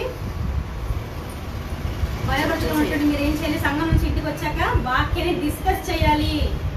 అంతేగాని ఆదివారం వచ్చింది చికెన్ తేవాలా, మటన్ తేవాలా, ఫిష్ తేవాలా, గుడ్డు పెట్టేసుకున్నావా, ఇలాంటి మాటలు. ఓకేనా? వాకింగ్ గురించి డిస్కస్ చేయాలి. తర్వాత పురుషులకు సంబంధించింది ఒక మాట చూసుకుందాం. ఎఫ్ఎస్సీ పత్రికలో, ఎఫ్ఎస్సీలకు రాసినటువంటి పత్రిక 5వ అధ్యాయం, ఎఫ్ఎస్సీ పత్రిక 5వ అధ్యాయం 22 నుంచి 28 వచనముల వరకు అండి. Ephesians chapter 5 verse 22 to 28. ఎఫెసీ పత్రిక 5వ అధ్యాయం 22 నుంచి 28. ಸ್ತ್ರೀಯರೇ, ನೀವು ಕರ್ತನಿಗೆ ಹೇಗೋ ಹಾಗೆಯೇ ನಿಮ್ಮ ನಿಮ್ಮ ಗಂಡಂದಿರಿಗೆ ಅಧೀನರಾಗಿರಿ. ಕ್ರಿಸ್ತನು ಸಭೆಗೆ ತಲೆಯಾಗಿರುವ ಪ್ರಕಾರವೇ ಗಂಡನು ಹೆಂಡತಿಗೆ ತಲೆಯಾಗಿದ್ದಾನೆ. ಕ್ರಿಸ್ತನು ಸಭೆಯೆಂಬ ದೇಹಕ್ಕೆ ರಕ್ಷಕನಾಗಿದ್ದಾನೆ. ಅದಿರಲಿ, ಸಭೆಯು ಕ್ರಿಸ್ತನಿಗೆ ಹೇಗೆ ಅಧೀನವಾಗಿದೆಯೋ ಹಾಗೆಯೇ ಸ್ತ್ರೀಯರು ತಮ್ಮ ತಮ್ಮ ಗಂಡಂದಿರಿಗೆ ಎಲ್ಲಾ ವಿಷಯಗಳಲ್ಲಿ ಅಧೀನರಾಗಿರಬೇಕು. ಪುರುಷರೇ, ಕ್ರಿಸ್ತನು ಸಭೆಯನ್ನು ಪ್ರೀತಿಸಿದ ಪ್ರಕಾರವೇ ನಿಮ್ಮ ನಿಮ್ಮ ಹೆಂಡತಿಯರನ್ನು ಪ್ರೀತಿಸಿರಿ. ಆತನು ಅದನ್ನು ಪ್ರತಿಷ್ಠೆಪಡಿಸುವುದಕ್ಕಾಗಿ ತನ್ನನ್ನು ಒಪ್ಪಿಸಿಕೊಟ್ಟನು. ಅದನ್ನು ಕಳಂಕ, ಸುಕ್ಕು ಮುಂತಾದದ್ದೊಂದು ಇಲ್ಲದ ಕನ್ನಿಕೆಯೋ ಎಂಬಂತೆ ಪರಿಶುದ್ಧವೂ ನಿರ್ದೋಷವೂ ಮಹಿಮೆಯುಳ್ಳದ್ದೂ ಆಗಿರುವ ಸಭೆಯನ್ನಾಗಿ ತನ್ನೆದುರಿನಲ್ಲಿ ನಿಲ್ಲಿಸಿಕೊಳ್ಳಬೇಕೆಂದು ವಾಕ್ಯೋಪದೇಶ ಸಹಿತವಾದ ಜಲಸ್ನಾನವನ್ನು ಮಾಡಿಸಿ ಶುದ್ಧ ಮಾಡಿದನು. ಹಾಗೆಯೇ ಪುರುಷರು ಸಹ ಸ್ವಂತ ಶರೀರವನ್ನು ಪ್ರೀತಿಸಿಕೊಳ್ಳುವ ಪ್ರಕಾರವೇ ತಮ್ಮ ಹೆಂಡತಿಯರನ್ನು ಪ್ರೀತಿಸುವ ಹಂಗಿನವರಾಗಿದ್ದಾರೆ. ತನ್ನ ಹೆಂಡತಿಯನ್ನು ಪ್ರೀತಿಸುವವನು ತನ್ನನ್ನೇ ಪ್ರೀತಿಸಿಕೊಳ್ಳುವವನಾಗಿದ್ದಾನೆ. ಯಾರು ಎಂದೂ ಸ್ವಶರೀರವನ್ನು ಹಾಗೆ ಮಾಡಿದ್ದಿಲ್ಲ. ಎಲ್ಲರೂ ತಮ್ಮ ತಮ್ಮ ಶರೀರವನ್ನು ಪೋಷಿಸಿ ಸಮರ್ಪಿಸುತ್ತಾರೆ. ఎఫెసీ పత్రిక 5వ అధ్యాయం 22 నుంచి 28 వచ్చిందండి. స్త్రీలారా, ప్రభువునకు వలె మీ సొంత పురుషులకు మీరు లోబడాలి. కాబట్టి స్త్రీలకు చెప్తున్నాడండి, మీరు ఏం చేయాలంట, యేసుక్రీస్తు వారికి ఎలాగైతే మీరు లోబడుతున్నారో మీ స్వంత పురుషులకు మీరు ఏం చేయాలి, లోబడాలి. అంతేగాని పెత్తనం వాళ్ళ మీద చలాయించకూడదు, లోబడాలి. లోబడే తత్వం అనేది ఆడవాళ్ళకి చాలా ఇంపార్టెంట్. ఆ తర్వాత 23వ వచనంలో, క్రీస్తు సంఘమునకు శిరస్సై ఉన్నలాగున పురుషుడు భార్యకు శిరస్సై ఉన్నాడు. కాబట్టి ఇప్పుడు యేసుక్రీస్తు వారు సంఘానికి ఎలాగైతే శిరస్సు, భార్య కూడా భర్త కూడా భార్యకు శిరస్సు. ఓకేనా? తర్వాత క్రీస్తు శరీరమునకు రక్షకుడై ఉన్నాడు. సంఘము క్రీస్తునకు లోబడి ఉన్నట్లుగా భార్యలు కూడా ప్రతి విషయములోనూ తమ పురుషులకు లోబడి లోబడవలెను. తర్వాత పురుషుల గురించి చెప్తున్నాండి, మీ భార్యలను ప్రేమించుడి. మీ భార్యను ఏం చేయాలి, ప్రేమించండి. పరవేల భార్యనే కాదు, అక్రమ సంబంధాలు పెట్టుకోకండి. ఓకేనా? మీ భార్యనే మీరు ప్రేమించండి. తర్వాత అటువలే క్రీస్తు కూడా సంఘమును ప్రేమించెను. ఎగ్జాంపుల్ ఎవరు ఇస్తున్నారు చూడండి. యేసు క్రీస్తు వారు సంఘాన్ని అయితే ఎలా ప్రేమించాడో అలాగే పురుషులైనటువంటి మీరు కూడా మీ భార్యను అలానే ప్రేమించాలి. అలానే ప్రేమించాలి. ఎలా ప్రేమించాలి, అసలు యేసుక్రీస్తు వారు సంఘాన్ని ఎలా ప్రేమించారు అనే విషయాన్ని ఇక్కడ కింద ఎంత చక్కగా వివరిస్తున్నారు చూడండి. ఇక్కడ ఇది సంఘం గురించి చెప్తున్నాడు 25వ వచనం నుంచి. అది కళంకమైనను ముడతైనను అట్టిది మరి ఏదైనను లేక పరిశుద్ధమైనది గాను నిర్దోషమైనది గాను మహిమ గల సంఘమును గాను ఆయన తన ఎదుట దాన్ని నిలవబెట్టుకొనబడేదని వాక్యముతో ఉతక స్నానము చేత దాన్ని పవిత్రపరిచి పరిశుద్ధపరచుటకై దాని కొరకు తనను తాను అప్పగించుకొనెను. ఇది ఎంతమందికి అర్థమైందో లేదండి. నిజంగా అద్భుతమైన మాట ఇది. సంఘానంట యేసుక్రీస్తు వారు ఎలా ప్రేమించారంటారండి నిజంగా. పరిశుద్ధమైనదిగా అంటే యేసుక్రీస్తు వారు సంఘాన్ని ఎలా చూడాలనుకున్నారంటే పరిశుద్ధంగా ఉండాలనుకున్నాడు. తర్వాత నిర్దోషమైనదిగా ఉండాలనుకున్నాడు. మహిమ గల సంఘము గాను తన ఎదుట నిలవబెట్టవలెనని వాక్యము చేత నిరంతరం ఏ స్నానం చేయించాడనా? ఉతక స్నానము. అంటే వాక్యము చేత యేసుక్రీస్తు వారు ప్రతిసారి సంఘం ఏం చేస్తున్నారన్నా? ఉతక స్నానం చేస్తున్నారు. అంటే వాక్యము వలన సంఘంలో ఉన్న వారందరినీ మారుస్తున్నాడు. సంఘం తప్పు చేసినప్పుడు యేసుక్రీస్తు వారు తన రక్తము ద్వారా ఏం చేస్తున్నాడు? కడుగుతున్నాడు, పాపాన్ని క్షమిస్తున్నాడు. అర్థమవుతుందండి ఎలాగ యేసుక్రీస్తు వారు సంఘాన్ని అంత జాగ్రత్తగా చూసుకుంటున్నాడు. ఎందుకు? ఎవరి నుంచి జాగ్రత్తగా చూసుకుంటున్నాడు? దేవుని నుంచి. దేవునికి ఎవరంటే ఇష్టం? పవిత్రులుగా ఉన్నవారంటేనే ఇష్టం. ఇప్పుడు యేసుక్రీస్తు భార్య ఎవరు? సంఘం కదా. మరి భార్యగా ఉన్న సంఘం అపవిత్రంగా ఉంటే దేవుడు యాక్సెప్ట్ చేస్తాడేంటి? అస్సలు లేడు. కాబట్టి సంఘం చేస్తున్న తప్పుల్ని యేసుక్రీస్తు ఏం చేస్తున్నాడు? వాక్యం చేత ఉతక స్నానం చేయిస్తున్నాడు. వాక్యాన్ని చెప్పి వాళ్ళని మారుస్తున్నాడు. చేసిన పాపాలని యేసుక్రీస్తు ఏం చేస్తాడు? తనను తాను బలి చేసుకుని ఆయన రక్తం చేత కడుగుతున్నాడు, నిరంతరం కడుగుతున్నాడు. ఇది ఎందువల్ల సాధ్యం చెప్పండి? ఇది ఎందువల్ల సాధ్యం? యేసుక్రీస్తు వారు సంఘాన్ని ప్రేమించారు కాబట్టి. ప్రేమ లేకపోతే ఇది సాధ్యమా? సాధ్యం కాదు. అది నిజమైన ప్రేమ గురించి చెప్తాడండి. నిజమైన ప్రేమ గురించి చెప్తాడు. వాక్యముతో ఉతక స్నానము చేత దాన్ని పవిత్రపరిచి పరిశుద్ధపరచుటకై దాని కొరకు తనను తాను అప్పగించుకొనెను. కాబట్టి సంఘము కొరకు ఎవరు తనను తాను అప్పగించుకున్నారు? యేసుక్రీస్తు వారు. యేసుక్రీస్తు వారు తనను తాను అప్పగించుకున్నాడు. 28వ వచనంలో అటువలనే పురుషులు కూడా తమ సొంత శరీరము వల్ల తమ భార్యను ప్రేమించ బద్ధులై ఉన్నారు. సో ఇప్పుడు సంఘాన్ని యేసుక్రీస్తు వారు ఎలాగైతే ప్రేమించారో, తప్పు చేసినప్పుడు ఎలాగైతే వాక్యం చేత యేసుక్రీస్తు వారు ఉతక స్నానం చేయించి సంఘాన్ని కాపాడారో, అలాగే భార్య కూడా ఏదైనా తప్పు చేసినప్పుడు, పొరపాటు చేసినప్పుడు చీపో అని తిట్టి కొట్టకుండా ప్రేమ చేత వారిని ఏం చేయాలి? మీరు మార్చాలి, ఉతక స్నానం చేయించాలి. అది ప్రేమించడం అంటే. అదే చెప్తున్నాడు ఇక్కడ. అటువల్లే పురుషుడు కూడా తన సొంత శరీరము వల్లనే తన భార్యను ప్రేమింప బద్ధులై ఉన్నారు. బద్ధులు, అది మీ బాధ్యత. పురుషుల బాధ్యతను చెప్తున్నాడు ఇక్కడ. తర్వాత తన భార్యను ప్రేమించువాడు తనను ప్రేమించుకొనుచున్నాడు. ఎవరైతే తన భార్యను నిజంగా ప్రేమిస్తాడో దాని అర్థం ఏంటి? తనను తానే ప్రేమించుకుంటున్నాడు అని అర్థం. ఎందుకంటే ఇద్దరు ఏమైపోయారు? భార్య భర్తలు అయ్యాక ఏమవుతారు? ఏక శరీరులు అన్నారు. ఇద్దరు ఏక శరీరులే. సో ఒకటి ఏక శరీరులు కాబట్టి ఇద్దరు ఒకరినొకరు ఏం చేసుకోవాలి? క్షమించుకోవాలి. ఇక్కడ కేవలం భర్తే భార్యను క్షమించడం కాదు, భర్తలు కూడా ఏదైనా పొరపాటు చూసినప్పుడు భార్య ఏం చేయాలి?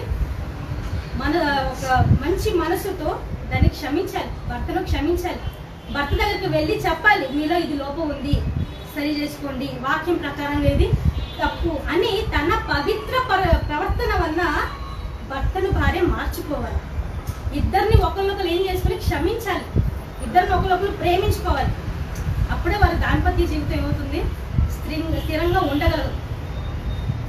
అప్పుడు దేవుళ్ళో వారు భయభక్తులతో ఉండగలరు.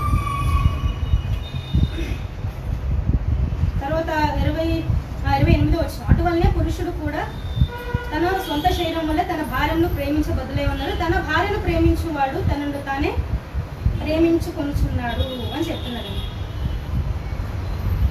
అలాగే మరొక విషయాన్ని కూడా నేను చెప్పాలనుకుంటున్నాను.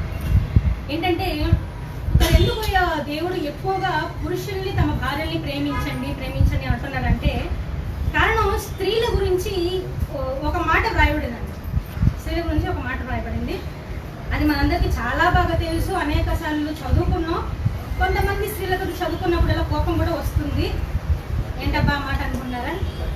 పేతురు రాసిన మొదటి పత్రిక 3వ అధ్యాయం 7వ వచనం. 1 Peter chapter 3 verse 7. మొదటి పేతురు పత్రిక 3వ అధ్యాయం 7వ వచనం. ಅದೇ ರೀತಿಯಾಗಿ ಪುರುಷರೇ, ಸ್ತ್ರೀಯು ಪುರುಷನಿಗಿಂತ ಬಲಹೀನವೆಂಬುದನ್ನು ಜ್ಞಾಪಕ ಮಾಡಿಕೊಂಡು ನಿಮ್ಮ ಹೆಂಡತಿಯರ ಸಂಗಡ ವಿವೇಕದಿಂದ ಒಗತನ ಮಾಡಿರಿ.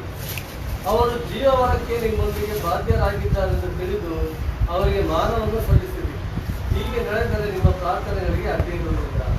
అటువలనే పురుషులారా జీవమను కృపావరములో మీ భార్యలు మీతో పాలివారై ఉన్నారని ఎరిగి ఎక్కువ బలహీనమైన ఘటమని భార్యను సన్మానించి మీ ప్రార్థనలను అభ్యంతర కలుగకుండునట్లు జ్ఞానము చొప్పున వారితో కాపురము చేయుడి. ఈ మాటను చదివిన చాలా మంది స్త్రీలకు కొంచెం బాధ వేస్తుంది, కోపం వేస్తుంది. ఎందుకు? ఇక్కడ దేవుడు మమ్మల్ని బలహీనమైన ఘటం అన్నాడు, అది మామూలు బలహీనం కాదు, ఎక్కువ బలమైన ఘటం అన్నాడు. చాలా మంది కోపం వస్తూ ఉంటుంది. అండ్ దేవుడు రాయించిన దాంట్లో ఎటువంటి తప్పు లేదు. ఆయన ఎందులో దేనికి బలహీనమైన ఘట్టం అన్నాడు అది మనం ఆలోచించాలి. ఎందుకంటే శారీరకంగా కూడా ఒక ఫీమేల్ బాడీ మేల్ బాడీకి చాలా డిఫరెన్స్ ఉంటుంది. ఇప్పుడు పురుషులు బాగా జిమ్కి వెళ్ళి ఎక్సర్సైజ్ చేశారనుకోండి, అది 6 ప్యాక్ అంతా వచ్చేస్తుంది. కానీ అదే ఆడవాళ్ళు చేశారనుకోండి, దానికి ఎన్నో సంవత్సరాలు పట్టాలి. పురుషులకి కేవలం 6 నెలలు సరిపోతుంది, కానీ ఆడవాళ్ళకి దగ్గర 5-6 సంవత్సరాలు కావాలి. ఎందుకంటే వాళ్ళ మస్క్యులర్ టోన్ అనేది చాలా మృదువుగా ఉంటుంది. అలాగే వారు ఎక్కువ భారాన్ని ఎత్తలేరు. ఎందుకంటే శరీర ఆకారమే అలా. స్త్రీల యొక్క శరీర ఆకారాన్ని దేవుడు అలా నిర్మించాడు.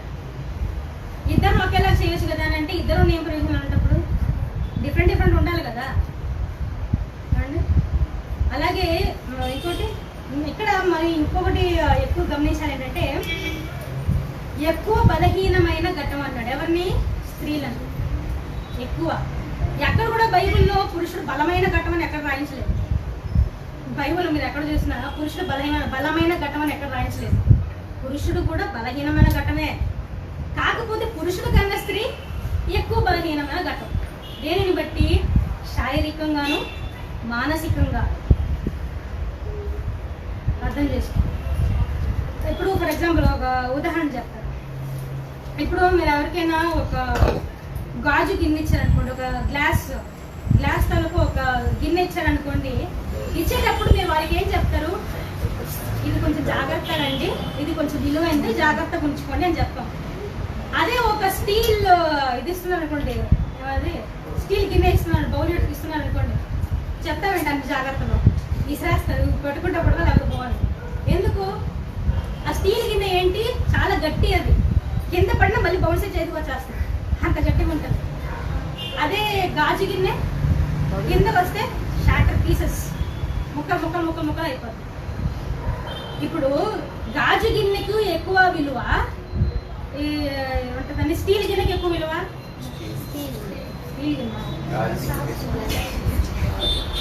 గాజు గిన్నెకు విలువ ఎక్కువ, అంతే కదండి. గాజు గిన్నెకు 500 అయితే స్టీల్ గిన్నెకి 100 రూపాయలు ఉంటుందేమో. అంటే ఎక్కువ ప్రశస్తమైనది ఏంటి ఇక్కడ? గాజు గిన్నె. దాన్ని మన భాషలో మాట్లాడంటే మిక్కిలి బలహీనమైన ఘటం. అది అంత ప్రెషియస్ కాబట్టి అది అర్థం చేసుకున్నారా? Handle with care. ఆడవాళ్ళే హ్యాండిల్ విత్ కేర్. ఎందుకు?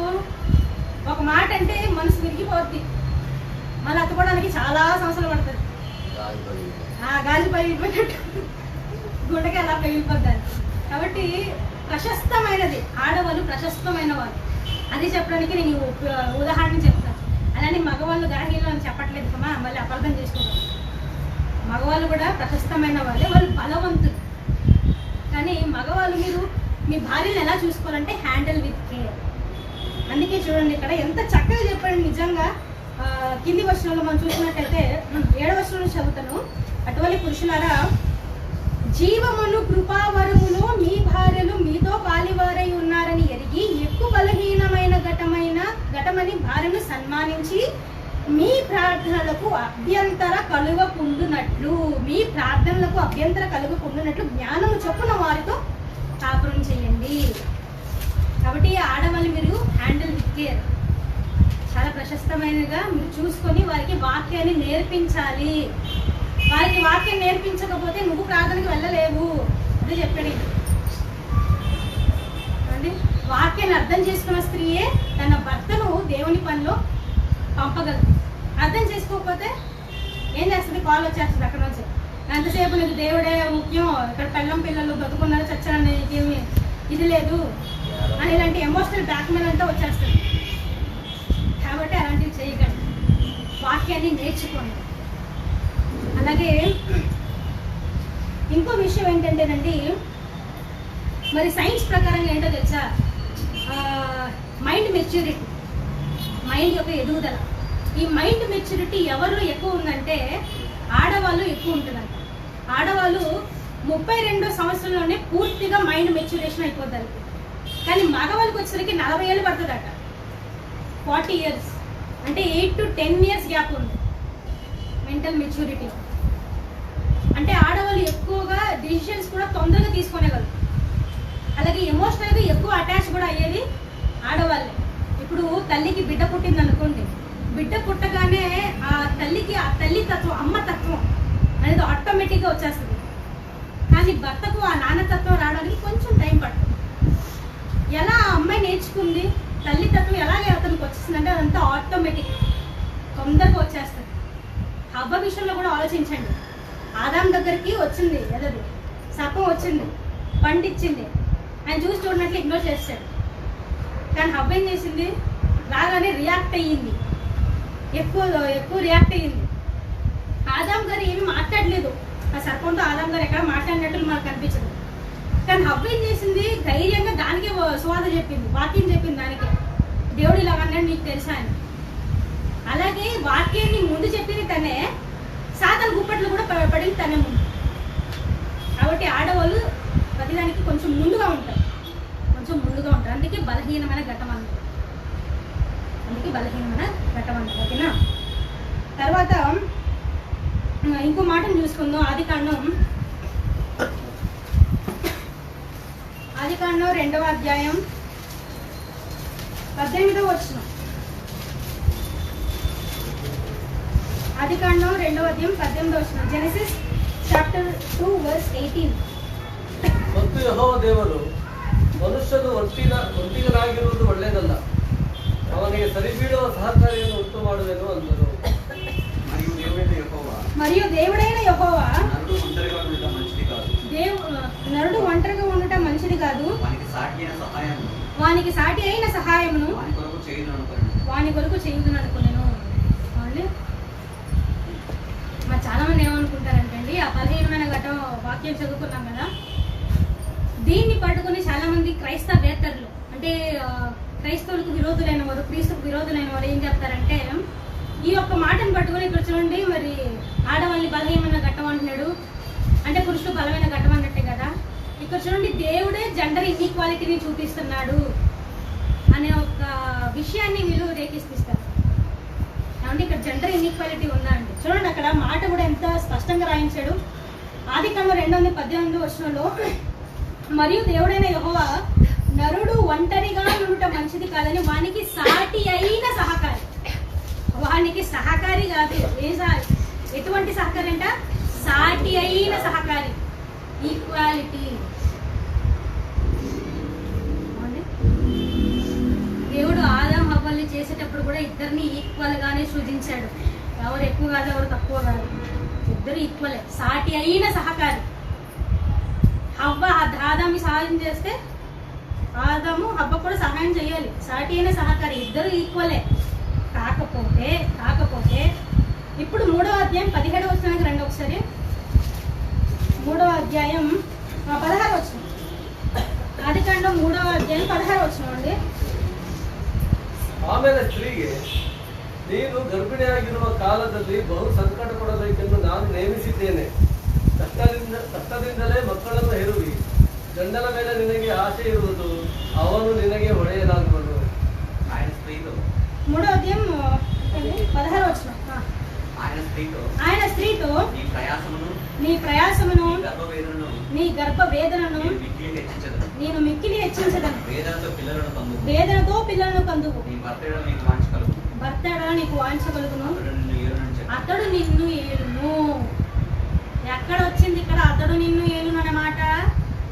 అవ్వ పండు తినకముందు ఎక్కడ ఉంది ఏంటి అక్కడ? ఇద్దరు సమానమే. కానీ తిన్న తర్వాత శాపంలో దేవుడు ఏం చేస్తున్నాడు?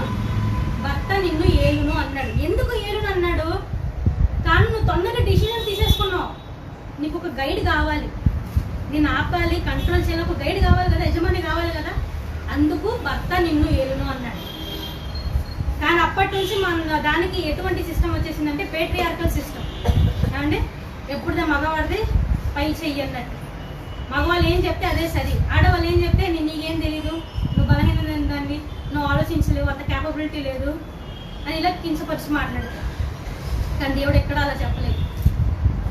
మగవాళ్ళకి ఎంతైతే ప్రాధాన్యతనిచ్చాడో స్త్రీలకు కూడా దేవుడు అంతే ప్రాధాన్యతను బైబిల్లో మనకు ఇచ్చినట్లు చూడగలం. అలాగే స్త్రీలను పురుషులు కలుగు చేసేటప్పుడు ఎలా కలుగు చేసినట్టు అండి, ఆదికాండం 1వ అధ్యాయం 28వ వచనంలో, ఆదికాండం 1వ అధ్యాయం 28వ వచనంలో అండి, ఆదికాండం 1వ అధ్యాయం 28వ వచనం. దేవుడు వారిని ఆశీర్వదించును ఎట్లనగా మీరు ఫలించి అభివృద్ధి పొంది విస్తరించి భూమిని నిర్మించి. క్షమించండి, 27వ వచనం అండి. దేవుడు తన స్వరూపమందు నరుని సృజించను. దేవుని స్వరూపమందు వానిని సృజించను. స్త్రీని గాను పురుషుని గాను వానిని సృజించను అని క్లియర్గా చెప్పాడు దేవుడు స్త్రీని అలాగే పురుషుడిని ఎవరి స్వరూపమందు సృజించాడంట? దేవుని స్వరూపమందే సృజించాడు. శారీరకంగా వాళ్ళు కొంచెం బలహీనమైన అంతే, కానీ ఇద్దరిలో ఉన్నది ఒకటే ఆత్మ. పురుషుడిలో ఉన్నది దేవుని ఆత్మే, స్త్రీలో ఉన్నది కూడా దేవుని ఆత్మే. ఇప్పుడు మీరు వాక్యం విన్నారు. వాక్యం విన్న తర్వాత క్రీస్తుని అంగీకరించి బాప్తిజం తీసుకొని క్రైస్తవ్యంలోనికి వచ్చారు. మీరు క్రైస్తవ్యంలోనికి వచ్చాక మీరందరూ ఈక్వలే అండి. ఇదే మాటను మరి గలతీ పత్రికలో చెప్తున్నారు. ఇదొక్క మాటను చూసి ముగింపు చేసుకున్నాం కదా, ఎక్కువ సమయం అయిపోయింది. గలతీ పత్రిక 3వ అధ్యాయం 27-28 వచనములండి. గలతీలకు రాసిన పత్రిక 3వ అధ్యాయం 27-28 వచనములు. ಹೇಗೆಂದರೆ ಕ್ರಿಸ್ತನಲ್ಲಿ ಸೇರುವುದಕ್ಕೆ ದೀಕ್ಷಾಸ್ನಾನ ಮಾಡಿಸಿಕೊಂಡಿರುವ ನೀವೆಲ್ಲರೂ ಕ್ರಿಸ್ತನನ್ನು ಧರಿಸಿಕೊಂಡಿರಿ. ನೀವೆಲ್ಲರೂ ಕ್ರಿಸ್ತ ಯೇಸುವಿನಲ್ಲಿ ಒಂದೇ ಆಗಿರುವುದರಿಂದ ಯಹೂದ್ಯರು ಗ್ರೀಕರು ಎಂದು, ಆಡು ಒಡೆಯ ಎಂದು, ಗಂಡು ಹೆಣ್ಣು ಎಂದು ಭೇದವಿಲ್ಲ. క్రీస్తులోనికి బాప్తిస్మం పొందిన మీరందరూ క్రీస్తును ధరించుకొని ఉన్నారు. ఇందులో యూదుడని, గ్రీసు దేశస్థుడని, దాసుడని, స్వతంత్రుడని లేదు, పురుషుడని స్త్రీ అని లేదు. యేసుక్రీస్తునందు మీరందరూ ఏకముగా ఉన్నారు. కాబట్టి క్రీస్తు రాజ్యంలో జెండర్ ఇన్ఈక్వాలిటీ లేదు, జెండర్ ఈక్వాలిటీనే ఉంది. ఒక్కసారి మీరు సంఘంలో చేర్చబడ్డారనుకోండి క్రైస్తవులుగా, స్త్రీ కానీ పురుషుడు కానీ భేదం లేదని చెప్తున్నారు. కాబట్టి ఈ మాటల్ని విన్నటువంటి మీరు అసలు సంఘంలో మనం ఎలా ఉండాలి, సంఘానికి టైంకి రావాలి, సంఘంలో చెప్పబడుతున్న వాక్యాన్ని ఆసక్తిగా వినాలి, ఎదుటి వాళ్ళని డిస్టర్బ్ చేయకూడదు. సంఘం అయ్యాక వాక్యం గురించి డిస్కషన్ చేయాలి. సంఘం నుంచి ఇంటికి వెళ్ళాక భర్తల్ని మీరు వాక్యం అడగాలి, లేకపోతే భర్తలే మీ భార్యని వాక్యం గురించి అడగాలి. ఎందుకు అడగాలంటే స్త్రీలకు అది అర్థం చేసుకోవాలి. స్త్రీలు ఇద్దరు సరిగ్గా దేవుల్లో ఉంటేనే దేవుని పనులు మీరు ఉండగలరు. ఒకరు దేవునిలో ఉండి మరొకరు దేవునిలో లేరనుకోండి, మీరు దేవుని పనిలో ఉండలేరు. దేవుని పనిలో ఉండాలంటే ఫస్ట్ మీరు కుటుంబముగా రావాలి, కుటుంబముగా రావాలి. కాబట్టి ఈ మాటలు అందరికీ అర్థమైందని భావిస్తున్నాను. చిన్న ప్రార్థనతో మరి ముగించేసుకుందామండి. ఎక్కువ సమయం అయింది, క్షమించండి. ఓకే, దయగలిగిన మా కన్న తండ్రి దేవ, మరొకసారి మిమ్మల్ని తండ్రి అని పిలవడానికి ఇచ్చినటువంటి భాగ్యాన్ని బట్టి మీకు వందనములు తండ్రి దేవ. మరి నా చేత తండ్రి మీ మాటలు చెప్పించారు తండ్రి, దానికోసం మీకు వందనములు తండ్రి. తండ్రి ఇంతటి మహాజ్ఞానాన్ని తండ్రి మాకు నేర్పించిన తాతయ్య గారికి మంచి ఆయుష్ను ఆరోగ్యాన్ని దయచేయండి, మనకు మానసికమైన ప్రశాంతతను దయచేయండి. అలాగే తండ్రి సంఘంలో అనారోగ్యంతో బాధపడుతున్న మీ పిల్లలకు మీ చిత్తం ఉన్న ఆరోగ్యాన్ని ప్రసాదించి సంఘానికి నడిపించమని కోరుకుంటూ మరొకసారి మీ చిత్తం ఉన్న మిమ్మల్ని తండ్రి అని పిలిచే భాగ్యాన్ని అవకాశాన్ని మాకు ఇస్తారని నమ్ముతూ ప్రసాదిస్తారని వేడుకొనొచ్చు తండ్రి. ఈ చిన్ని ప్రార్థనని మీ పాద సన్నిధిలో పెడుతూ మిక్కిలి వినయంతో అడిగి వేడుకొనొచ్చు, యేసుక్రీస్తు నామంలో అడిగి వేడుకొనొచ్చున్నాం తండ్రి. అందరికీ వందనాలు.